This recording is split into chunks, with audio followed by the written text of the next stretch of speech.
Hello students, now our next topic is transition from segregation to inclusion. आज हम लोग पढ़ेंगे कि कैसे परिवर्तन आया इतना बड़ा कि जो हमारे समाज के जो डिसेबल्ड चाइल्ड थे, जिनको कि पुराने समय में अभिशाप समझा जाता था, जो इनकी डिसेबिलिटी है, माना जाता था कि ये इनके किसी बुरे कर्मों की वजह से है।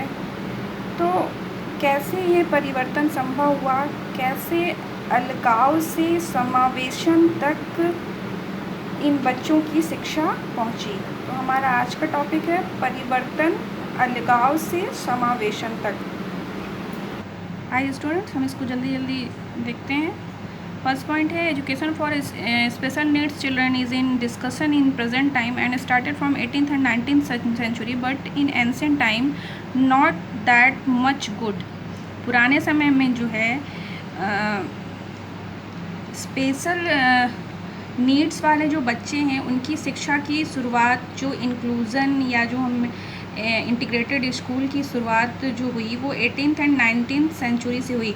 लेकिन जो इसके पहले जो पुराने समय में जो इनकी स्थिति थी वो बहुत अच्छी नहीं थी। इनको एक अभिशाप माना जाता था समाज के लिए, इनको समाज से अलग थलग रखा जाता था और इनकी शिक्षा भी नहीं हो पाती थी। बहुत सी स्थितियों में इनको मार भी दिया जाता था। नेक्स्ट है disabilities were treated as result of any since in prehistoric time and children suffering from disability as kept isolated or killed। अभी जो मैंने आपको बताया कि उनको या तो अलग रखा जाता था या मार दिया जाता था। कुछ समय के पश्चात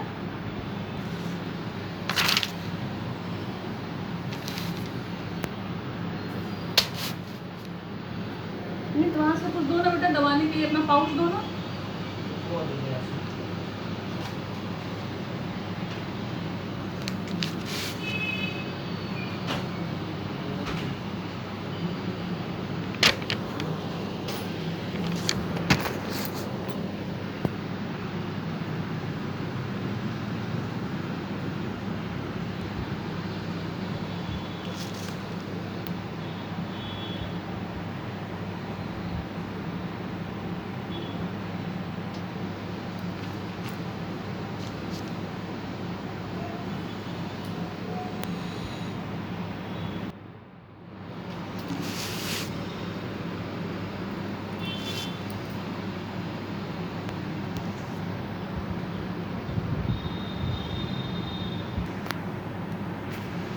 इसको भी अभी आना था।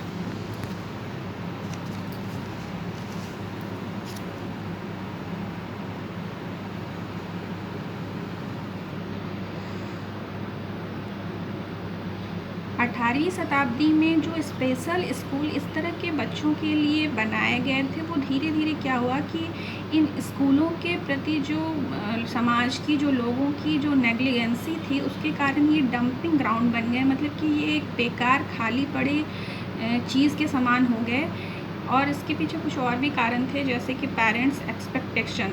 मतलब कि जब ये स्कूल खुले तो इनके इस तरह के बच्चों के गार्जियंस को ये लगा कि अब तो उनके बच्चे बिल्कुल से एक मैजिक होगा, एक मिरेकल होगा और वो बिल्कुल से दौड़ने भागने लगेंगे या बिल्कुल से वो एक नॉर्मल बच्चे की तरह बिहेव करेंगे। लेकिन वास्तव में तो ऐसा था नहीं। कोई भी चीज़ धीरे धीरे काम करती है। तो जो अभिभावक थे ऐसे बच्चों के, उनकी उम्मीदें बहुत ज़्यादा थी इस प्रकार के स्कूलों से, और ये स्कूल उस तरह से उनके उम्मीदों पर काम नहीं कर पाए। सेकेंड पॉइंट है failure of person work for special education. जो इस तरह के स्कूलों में जो लोग काम कर रहे थे वो भी उतना इंटरेस्ट उसमें नहीं ले रहे थे, ना ही वो उसमें काम करना चाहते थे।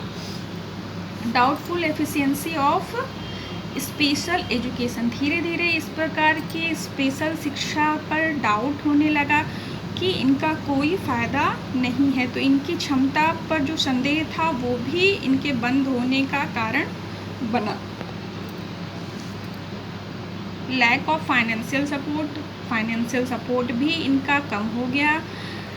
और इसके पीछे इन स्कूलों के सही से ग्रोथ ना कर पाने के पीछे एक और इम्पॉर्टेंट कारण था, वो था believe that disabled children are inherently less than normal children. मतलब कि ये माना जाने लगा था कि जो इस प्रकार के जो डिसेबल्ड बच्चे थे वो आनुवांशिक रूप से ही, मतलब कि एक नॉर्मल बच्चे की तरह नहीं बन सकते थे। वो उनके अंदर ये आनुवांशिक क्षमता थी कि वो एक सामान्य बच्चों से कम है, ऐसी मान्यता समाज में बन गई थी। तो स्टूडेंट्स, इस तरह से जो ये स्पेशल स्कूल या जो ये डेफ स्कूल इन बच्चों के लिए खोले गए थे, वो इन सभी कारणों से फिर धीरे धीरे ये वर्क सही से नहीं कर पाए। लेकिन समय बीतने के साथ इन 1981 was declared as the year of International Year for Disabled Person by United Nations, and the slogan was full participation with equality to encourage inclusion। इसके बाद क्या हुआ कि यूनाइटेड नेशन, जो कि एक संस्था है, अंतर्राष्ट्रीय संस्था है, जो विभिन्न देशों की अंतर्राष्ट्रीय समस्याओं पर काम करती है, इस संस्था ने 1981 को एक अंतर्राष्ट्रीय वर्ष घोषित किया। किसके लिए? डिसेबल्ड पर्सन्स के लिए, डिसेबल्ड लोगों के लिए। और इसका स्लोगन था कि फुल पार्टिसिपेशन विथ इक्वालिटी, मतलब कि ऐसे लोगों को समानता के साथ समाज में पूरा योगदान देने का मौका मिले और समावेशन को बढ़ावा दिया जा सके। Main streaming of this slogan was, जो मुख्य धारणा, जो मुख्य उद्देश्य था इस स्लोगन के पीछे, वो था The need of special or segregation is only when the disability is served and not helped in regular classroom। Second है, इसके पीछे जो मुख्य धारणा थी इस स्लोगन के पीछे, वो ये थी कि अगर कोई बच्चा जिसमें डिसेबिलिटी बहुत ज़्यादा है तभी उसको स्पेशल विद्यालयों में पढ़ाया जाए। अगर किसी बच्चे के अंदर थोड़ी बहुत कमी है तो उसको नॉर्मल रेगुलर क्लासरूम में नॉर्मल बच्चे के साथ ही पढ़ाया जाए। सेकेंड पॉइंट है, disabled children have a wide range of special educational needs. And third point is disabled children should be educated with non disabled children. मतलब कि धीरे धीरे इस स्लोगन के द्वारा समानता लाने की बात की गई, इंक्लूज़न को बढ़ावा देने की बात की गई, और इसमें कहा गया कि डिसेबल्ड बच्चों को भी नॉन डिसेबल्ड बच्चों के साथ पढ़ाया जाए। अगर बहुत ज़्यादा आवश्यक हो कि किसी बच्चे में बहुत ही ज़्यादा डिसेबिलिटी हो, इसी केस में उसको अलग से स्पेशल स्कूल में पढ़ाया जाए। नहीं तो जहाँ तक संभव हो डिसेबल्ड बच्चों को भी नॉर्मल बच्चों के साथ पढ़ाया जाए।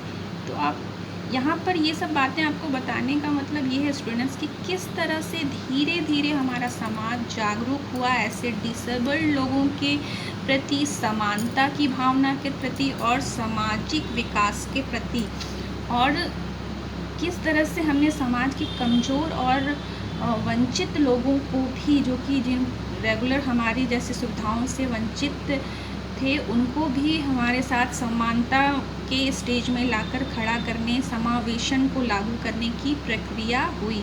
किस प्रकार से इन डिसेबल्ड बच्चों के लिए अलगाव से समावेशन तक परिवर्तन की प्रक्रिया हुई। अब हम आते हैं फ्रॉम सेग्रीगेशन टू इंक्लूजन, अलगाव से समावेशन तक। Segregation is the way to differentiate और separate children on the basis of their disability, and the gap between non-disabled and disabled children increases। Segregation या अलगाव की जो प्रक्रिया अपनाई गई थी हमारे समाज द्वारा, या जो बच्चों के लिए अलग से व्यवस्था की जाती थी ऐसे डिसेबल्ड चाइल्ड के लिए, उससे क्या होता था कि ये जो है डिसेबल्ड चाइल्ड के अंदर एक हीन भावना का शिकार होते थे। वो अपने आप को समाज में कमज़ोर समझते थे और ये गैप पैदा करता था नॉर्मल लोगों और डिसेबल्ड लोगों के बीच में। और ये क्या बढ़ाता था, non disabled and disabled children के बीच में क्या बढ़ाता था, ये इनके बीच में एक सामाजिक दूरी पैदा करता था। तो फिर इसको दूर करने के लिए ये माना गया कि इंक्लूज़न एक ऐसा रास्ता है जो कि समाज में इक्वलिटी लाएगा और ऐसे लोगों